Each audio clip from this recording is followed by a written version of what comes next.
What is up, all you real estate loving individuals? This is episode number 18 of the Real Estate Take podcast, and I'm your host, Wendell Butler.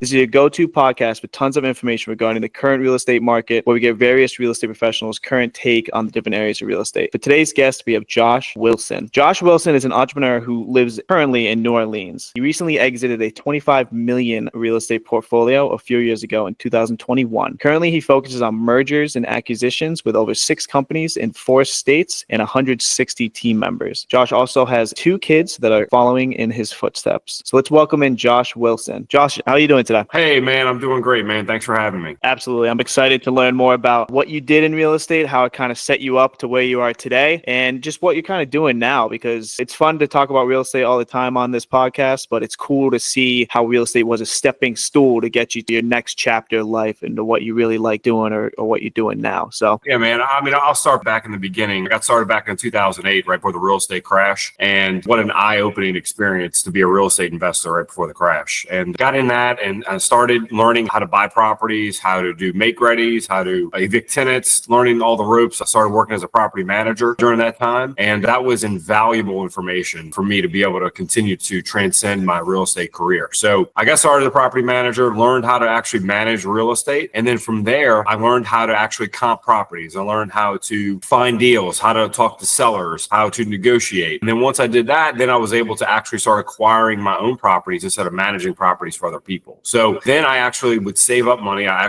had a second job, and I would use all the funds from that second job. I put it into a checking account, and I used that for my down payment. So that way I was able to continue to invest in real estate and use the bank's money. So I did that for a couple of years, made sure that I was able to actually buy properties at a great price, that it worked, that, buy and hold rentals was the way to go. And then I discovered along the way OPM, other people's money. So I learned how to raise capital at that point. This is probably 2012. And I started raising capital, and you had people take a chance on me. So I started using other people's money to buy properties, all cash, fix them up, and then go back, refinance it with the bank, and then hold on to the asset and rent it out. So I did that for a pretty long time, all the way up until about 2020. I did that. And I found out early on that was called the BRRRR method. And I had no idea that I was doing the BRRRR method at the time. So did the BRRRR method for a very long time, built up $25 million portfolio. I really cranked it up probably towards the latter years. For the last 5 to 7 years where I really built majority of my real estate portfolio. But man, I tell you, that is a great way to get into real estate, because doing the BRRRR method, you're basically using not your own money. You could use other people's money. You buy the property, you renovate it, you rent it out, you refinance it, and then you repeat the process all over again. That's what we did. We perfected it. We did it extremely well. But that was a stepping stone for me to get into the M&A world, which is the merger and acquisition world. And again, the reason why I got in is that most real estate investors that are probably listening to this podcast, you're probably equity rich and cash poor. A lot of times you have all this equity in your properties, but at the end of the day, the cash flow really sucks. And one hot water heater, one AC that breaks, your cash flow is done for the month, especially if you're running on small margins like a single family home, $250 a month in net cash flow. I mean, you have one bad repair, you're done. You're probably out for a couple of months. So I wanted something else. I wanted to diversify. I wanted to get into something else to where I could take $150,000 instead of going buy a piece of real estate. I could take that $150,000 and go buy a business that's going to produce me another $150,000 to $200,000 a year in cash flow. That's what I did. And I've been doing that now for the past, let's say, 5 years or so. Love that. And I love that you started doing like the BRRRR method before kind of BiggerPockets went like popular. Basically gave it a term and started like telling everybody about it. You were just doing it on the fly. You're like, oh, this seems like it works. It seems like it's pretty cool. And yeah, granted, is one of the best methods, even still today, to build your real estate empire. Really the key is, honestly, is just because like right now, people say the BRRRR method doesn't work. And look, in grand scheme things, sometimes it doesn't work right now. If you buy low enough, it will always work. So it's just a matter of making sure you're buying low enough so that when you go out to refinance on the back end, that you're able to refinance out. Yeah, it's super important nowadays. And I've been seeing it in the market, the buy price. I mean, you make your money on what you buy the property for. It's always the original what you buy it for. But I think it's even more important nowadays, because if you get into a property too high and then you try to refinance into the BRRRR, you're going to leave a lot of money in there. Then you end up looking at like your returns on what you really got based on how much money you put into it. And it's not really that great. So there's a lot of investors investors nowadays that are almost buying just to buy because they just feel like they have to, and it's harder to find a deal. And they're getting caught on the back end because they're either one, if they're trying to fix and flip it, they can't sell it because they're pricing it way too high on the back end because they bought it too high in the front end.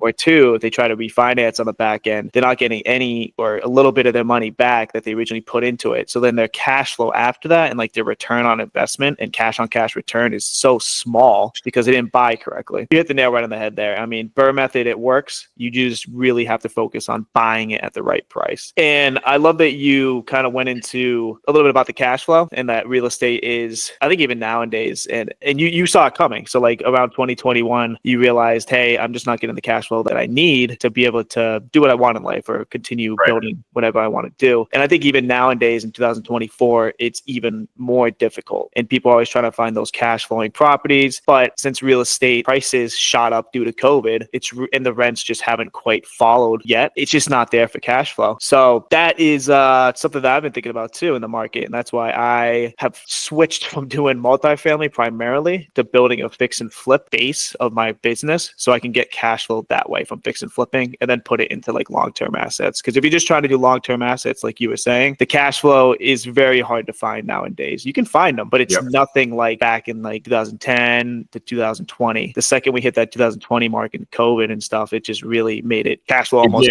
evaporate. So the interest rates really destroyed it, unfortunately. But the good thing is that I think there's some light at the end of the tunnel when it comes to interest rates. And I feel like we're probably towards the end. We're closer to the end than we are to the beginning when it comes to declining interest rates. You know, we've already had that Fed rate cut. The only other thing is the mortgage rates still aren't adjusting conventionally wise. So we have to combat that a little bit. But I still think the future is bright when it comes to interest rates. I think that they're going to continue to come down. Maybe not the levels that we've seen before during COVID, obviously, but they're going to come down to a more manageable level, get into the sixes and make deals more manageable to actually acquire in cash flow. Oh yeah, definitely. I mean, especially like in today's market with the interest rates, there's many ways to do it. You don't have to go to a bank. You can do creative finance and stuff and try to get the seller to finance to you and just give them a bigger payment on a balloon period that when you do increase the valuation of the property, like it makes sense for you. But you just have to be a lot more creative nowadays. So going back to when you were kind of just diving in and just fully invested in real estate, what were you mostly focusing on like asset wise? Was it single family homes, multifamily? Yeah, man, I was broke, so I mean, I didn't have a whole lot of money. So I got into the single family space. And then over time, as a typical real estate investor does,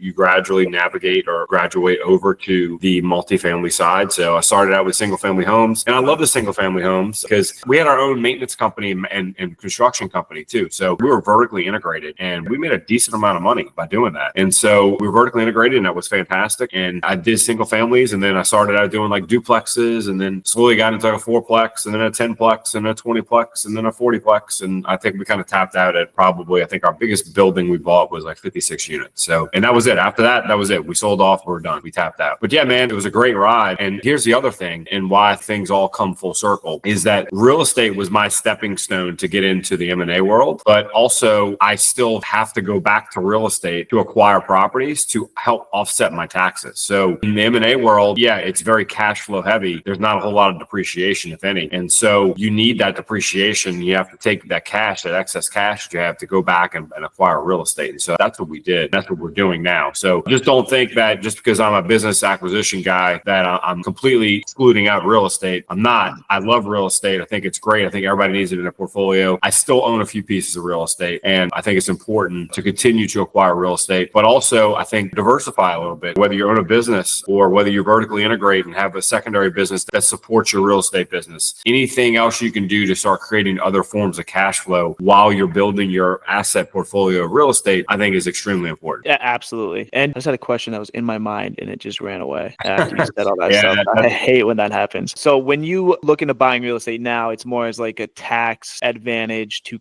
like cost seg against your cash flow. Is that what you're doing currently? That's it, man. I'm not buying it for the cash flow because like I just do the numbers, the math, right? At the end of the day, I can't replicate the income that I make in M&A on real estate. I mean, real estate cash on cash returns are probably anywhere from 6 to 12%, maybe 15%, 20% if I'm really, really lucky, but that probably won't happen. So you can't replicate it. So with M&A, give you an example. I mean, I could do 150 and get a 35% return. I'm sorry, even higher than that because if I'm using debt. So I can put down 150 and get 100% return on my money for year one. And that's just, you can't find find that anywhere else. So yeah, that's what we do. And it's in pure cash flow too, right? So it's like money coming to you that you can put into other projects. Oh, absolutely. I mean, like pure cash flow. Yes, 100%. And so that's the reason why we do it. We do it for that reason. And then for the real estate stuff, at the end of the day, we get all this excess cash. We have to go and park it somewhere. So I had a mentor of mine tell me a long time ago, he said, Josh, he was like, buy the businesses to create the cash flow, buy the real estate to store the cash. And that's what we do. Yeah, exactly. And that's, I mean, even people that are in real estate, like as they build their portfolio and start getting properties that do cash flow decently after a few years or after they stabilize it, they normally do just buy more properties and just cost take it anyway to then offset that cash flow. So it's a constant game of just buying real estate to offset your other gains or cash flow in other places. People forget about this, but cash flow, honestly, cash flow is king. Right. I think cash flow is king. It's above everything. Equity's cool. You know, it's cool to say on paper that you're like, you know, have $3 million in equity, but like, is it real? It's kind of hypothetical because like, is it there until you sell it? It doesn't matter until you sell it. It doesn't matter until you refinance it and pull that money out. Like, cool,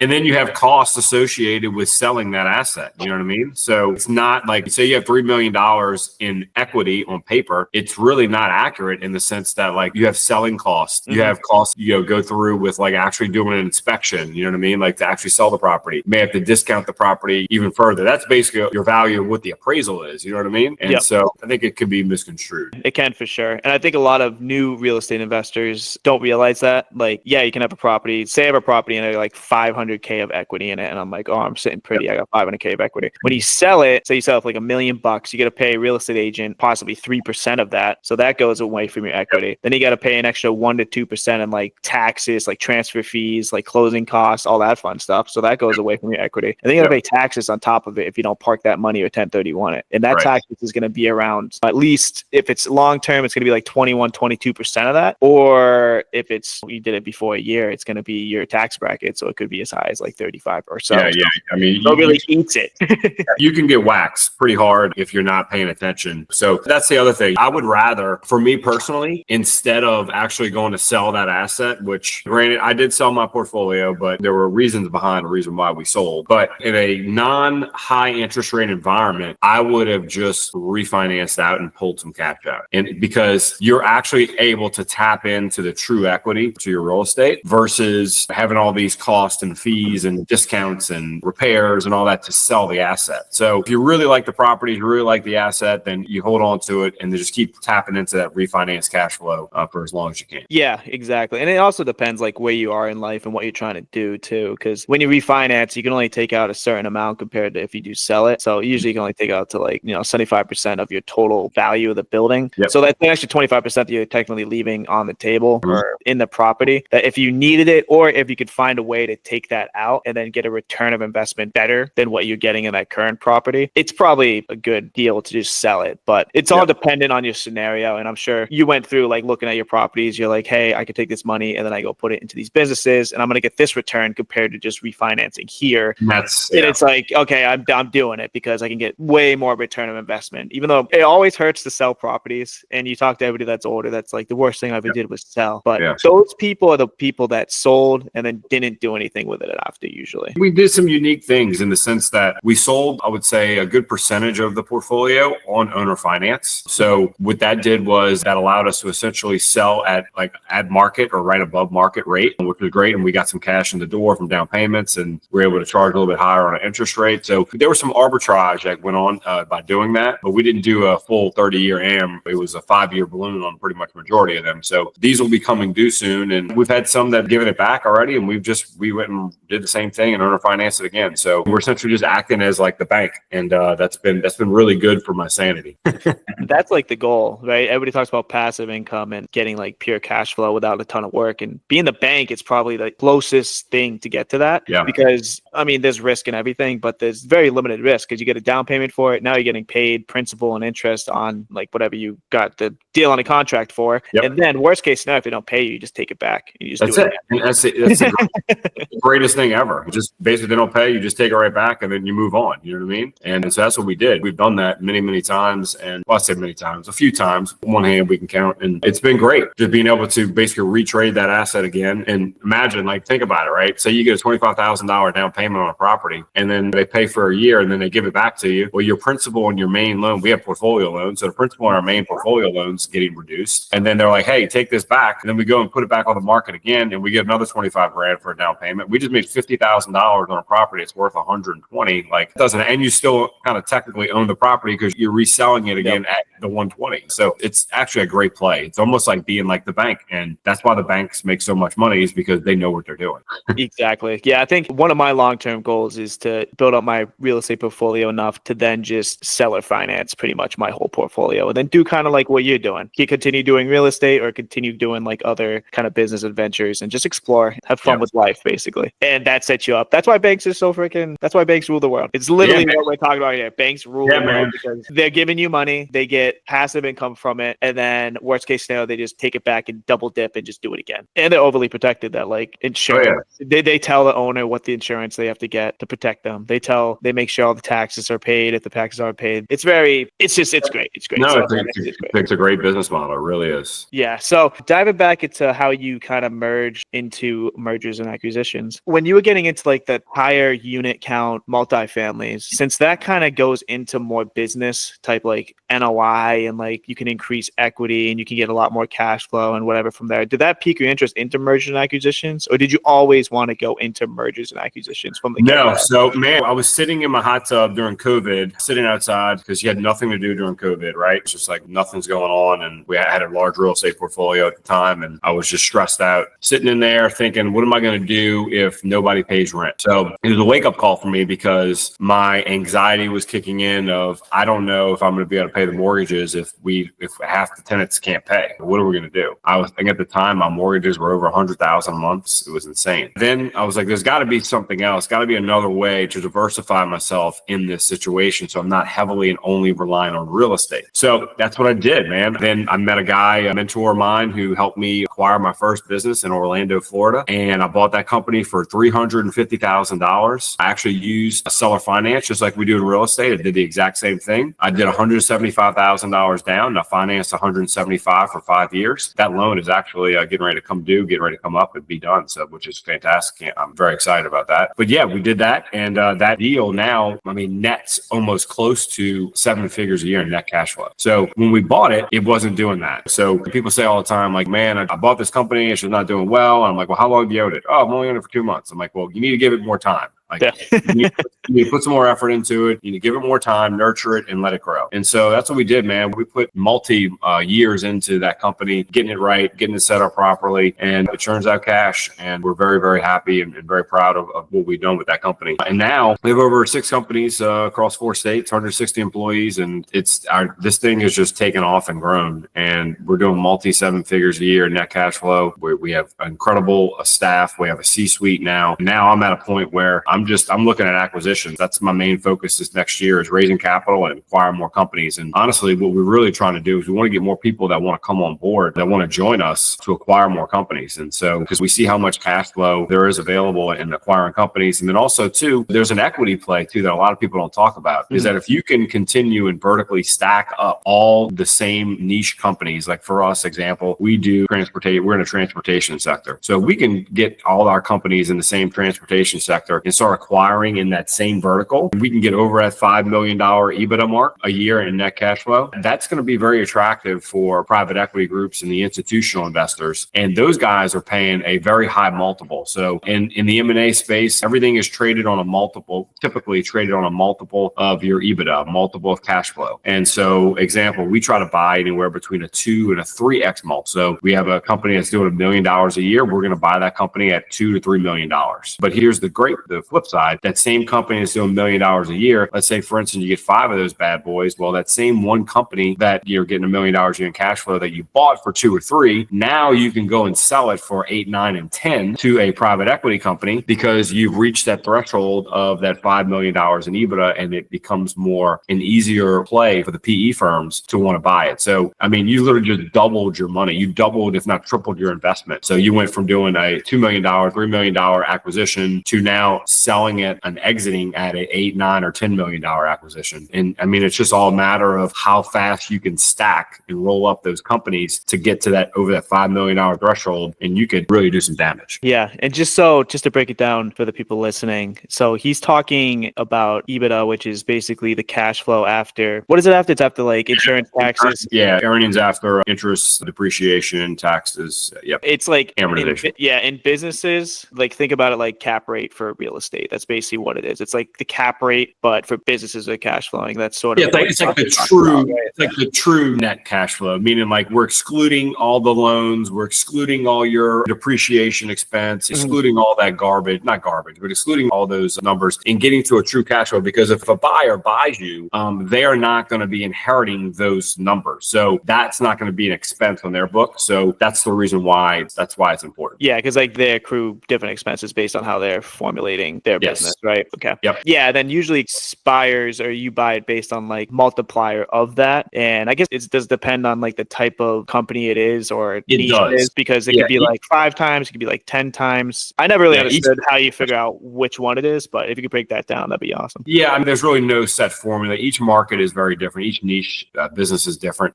They all trade at different multiples, but we try to acquire our companies between a 2 and a 3x. Sometimes we'll pay, if we have a really, really good solid company where we feel like with a good management team, we'll pay a 4x because we feel like we know we can double that growth. So, but that's the thing now, man. It's like, don't be afraid of going after bigger deals. So just like in real estate, like the similarities are very similar. It takes the same amount of effort to acquire a $350,000 business than it does to acquire a $3.5 million business. And you want to know how I know? Is because when my first business that I bought was $350,000. My recent business I just bought was $3.5 million in July of 2024. And it was the same amount of effort. When I bought it was doing $58,000 a year in cash flow. The other I bought, same amount of effort, doing over 7 figures a year in cash flow, almost over $1 million. So all I'm saying is go bigger. Don't think too small. SBA's got fantastic loans where you can acquire a company with just as little as 10% down. And majority of the time, if you are a seasoned real estate investor, you can go out and raise that down payment and not have any money in the deal. Yeah. So when you first made the switch into purchasing businesses, so you had a mentor that kind of brought you on, right? So like you weren't in it all alone, but did you initially start like saying, I'm going to look for transportation businesses? Like, did you find like a niche that you wanted to go after, or was it kind of whatever one made sense, just went for it? Yeah. So, I mean, back in the beginning, when I first got started, I was an NEMT driver. That's how I made my money to acquire real estate. I used that for the down payments. So I used that, the down payments. And then I got started learning, understanding that side, that NEMT business, that's non-emergency medical transportation. And I learned that business pretty well. And then when I was looking for my first company, I saw an NEMT business for sale in Orlando. And that's what I did. I jumped right on it and I bought that business because I knew a lot about it. So that was my first one. Then from there, we jumped into special needs school transportation, which is fantastic. And I feel like even working with a company like that, like one, I'm sure it runs really well in cash flow as well, but you're also doing like a good service for like the community. It's like good morals behind it. And you probably feel pretty fulfilled, like building out that company and helping more special needs kids and students be able to like get the education that you need and transportation safely. Yeah, it is great. We're doing a great thing. We have 2 of those companies, one in Boston, one in Chicago. And that's probably one of the prouder companies that we have just because of what we're able to do in the community with those kids. But also on the flip side, it's a great business. We provide a fantastic service, provide a premium product, and we charge for it and we make great money. We do very well with it and we're very, very proud of it, very happy. We've got a fantastic team, both of those cities. And we have a property management company too. We have a med spa in Orlando. Med spa in Orlando is not doing as well as our other company. So it's not all sunshine and rainbows. We have ones, I mean, look, that one's not doing well. I had one that I bought 2.5 years ago in Miami, Florida. I lost $1 million. Bought a medical testing company. I didn't do my due diligence properly. I thought I was full of piss and vinegar. I thought I can do it myself and do the due diligence myself. And I failed. I completely failed and it flopped and lost about $1 million. And I learned a lot. I'll never, ever, not ever skip over due diligence again. So now we have an M&A firm, M&A attorney firm that does all of our due diligence for us. We have a large checklist and we gather all those documents and that data to make sure we're not missing anything. So due diligence for businesses, it's probably similar to like real estate when you have to look at like profit and loss, kind of where stuff's going for repairs and maintenance, where the income's coming from the rent. So that when you look at the businesses, it's more along like, again, they're like profit and loss sheets, seeing where the expenses are going, where the actual profit's coming in, like month after month, like what's going on, how many clients they have, the client base, like who's in charge, the management, and like how long they've been in place and the growth. Like how in depth is the, I guess, the due diligence for purchasing a business compared to to real estate? It's extremely in depth. It is very rigorous. You're reviewing financial statements. You are reviewing balance sheets. You're reviewing P&Ls, income statements, cash flow, accrual basis, cash basis, AR reports, AP reports. Yeah, it's a very, very intense. You're looking at leases. You're trying to make sure the leases can be transferred over. The business has assets. Are those going to be, how are those going to be titled and transferred over? Transfer fees. I mean, it's extremely in depth and it takes a good amount of time. At least a 45-day due diligence period is not uncommon, and you will take every day of that 45 days to do it. So we just don't skimp on it anymore. If somebody is like, hey man, I can't do 45 days. I need you to make a decision faster. We let them know like, hey, I lost a lot of money back in the day and not interested in going through that again. So this is the reason why we have it and we do it. And most people agree and they're fine with it because they understand. But yeah, especially when you're buying businesses that are over $1 million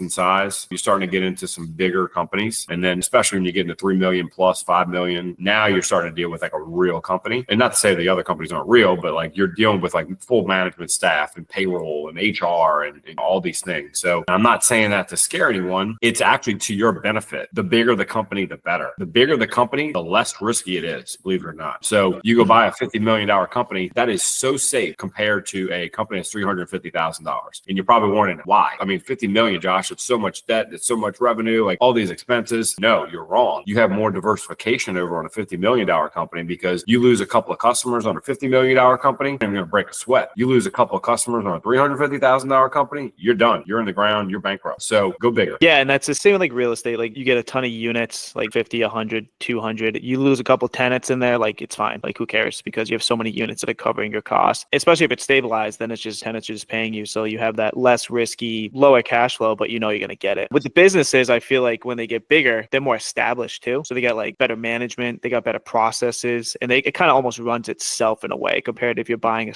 newer business that might not have all those things in place. You might have to actually do more work on the business and in the business rather than kind of purchasing a more established business and then just monitoring kind of the profit and losses and seeing what's going on and how you can make big, broad changes rather than like in-depth little minute changes, right? Is that kind of hit? Yep, absolutely. When we typically go in, the bigger the business, the smaller the changes we make typically. Example, one thing we would do is like our recent acquisition, we raised our rates. Nothing earth-shattering, but it added a tremendous amount of money to the bottom line. So when we first bought that smaller business, $350,000, we had to change everything. I mean, it was like we were basically taking what they gave us, but also changing everything to make it work for us. So you go bigger, it's a lot easier, a lot less risky, and you'll make more money. Yeah. So when you first buy the business, let's just break down kind of like the $350,000 business, right? And then the 3.5 million. Are you personally hiring new staff? Are you personally like how in depth are you within the business when you're purchasing these businesses? Or are you more kind of like the overseeing, not even like the CEO, but just the owner of it? And then you just kind of go down the chain of command and like tell the managers what to do? Yeah, we have, so at every level, every company, we have a GM, and then under them, we have managers. And then we have a holding company, which has a C-suite. So we have a CFO and a COO. Those folks are responsible to manage the GMs, and they tell them what to do and what not to do. And they give them KPIs and things like that to make sure that they're following our protocol and our values and what we're looking for. And as far as me now, yeah, when I bought my first company, I was extremely involved. I was involved every single day. Now we have 6 of them. We have enough cash flow to support a C-suite, and that allows us to, that gives me a break. It gives me a chance to step back, and basically I'm the balance sheet. I'm used for raising capital, and I'm out there hustling, trying to find more deals. So I'm doing exactly what I love to do. And so I'm in my zone now versus before I was putting out the fires in the operation daily. But as we've grown, I don't have to do that anymore, and loving what I'm doing now. So again, like I said earlier, we're trying to bring more people along with us. So we really want to try to bring on more investors that want to get in the M&A space. It might be a real estate guy or gal. They want to change up. They want to have more predictable streams of income. And that's what we're looking to do. Yeah, I mean, it's like building every business. So when you first start your business, you have to wear a lot of the hats. You have to start doing a lot of the work. And then as you grow, start getting more cash flow, then you can kind of give those hats to other people. So then you can focus on the main, most important thing, which is the most important thing of every business is 1, finding more deals and more opportunities, and 2, closing them. And then providing those opportunities to your team to then take over and make better. And that goes for real estate. That goes for businesses. That goes for pretty much anything in the money-making scheme. So, but that's awesome. That's just like, it's super interesting to think about mergers and acquisition, because I bet you a lot of people see companies that do that and they just don't understand what's really going on. But it's basically the same thing as buying properties, but it's just in business wise. Yeah, just to give you an idea, like your listeners an idea of what we're talking about here. Blackstone the other day, which is a large private equity company, they acquired Jersey Mike's, I believe. Let's see, here it is. Yeah, they acquired Jersey Mike's for $8 billion.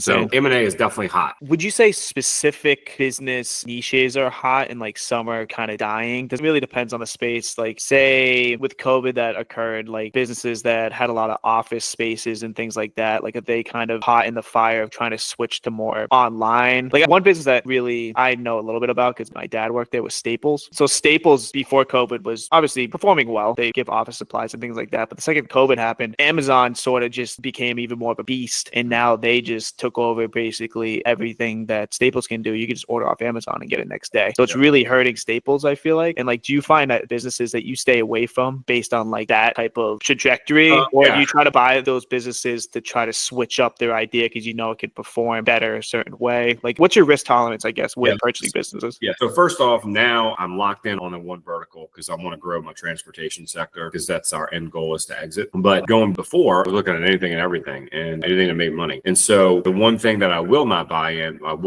is a restaurant. Restaurants are extremely low margins, very high risk, failure rates extremely high, and franchises, exact same thing. So a lot of people flock to franchises because of the safety and security that a franchise provides. But also on the flip side, you're also constrained by the franchise and you're constrained by the royalties and et cetera. So those are the two things that we stay away from. Okay, awesome. And then, sorry, these questions keep popping in my head because I love this topic because it's something that I've always wanted to get into as well. And I hope the viewers do too now that they're learning about it. How do you find businesses that you're interested in buying? Is it like similar to real estate where there's brokers and there's people that connect to you? Or is it kind of like an online marketplace where business owners are trying to sell their businesses? How do you like find it? Is it similar to real estate or is it totally different animal?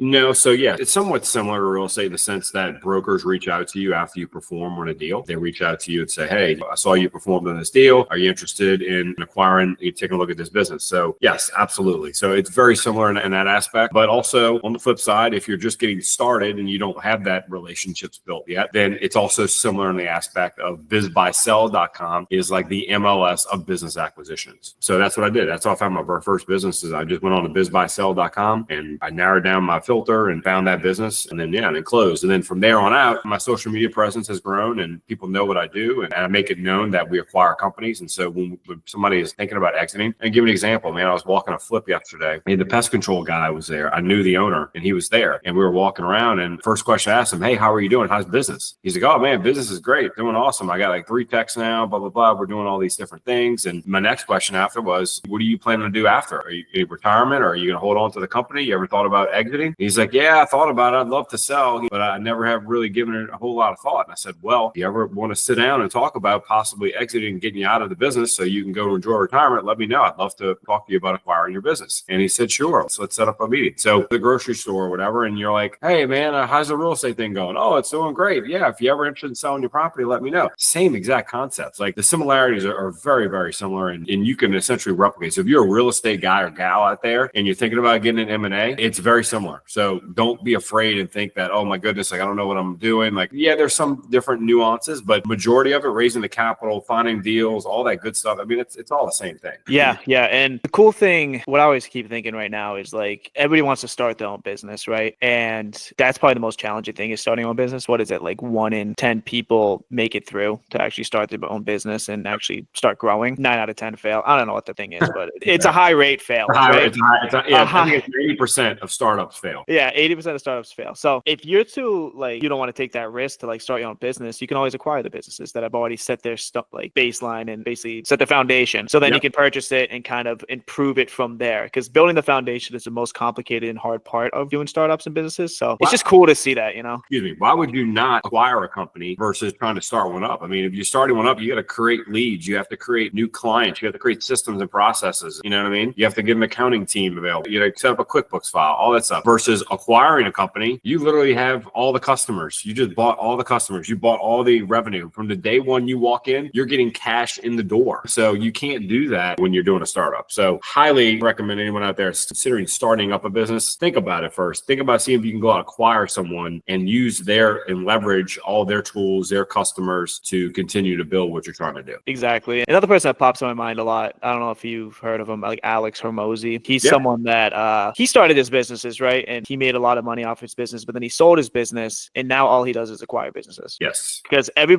like everybody that starts a business and does really well eventually graduates to then just acquiring businesses. It's just smart thing to do, I personally think. And I think that once you get to that point or take the leap to do it and see what can actually come of it, it's awesome. But we'll wrap this up because I could talk about this all day with you because it's super I know, interesting. man. I could keep going. I love this space though.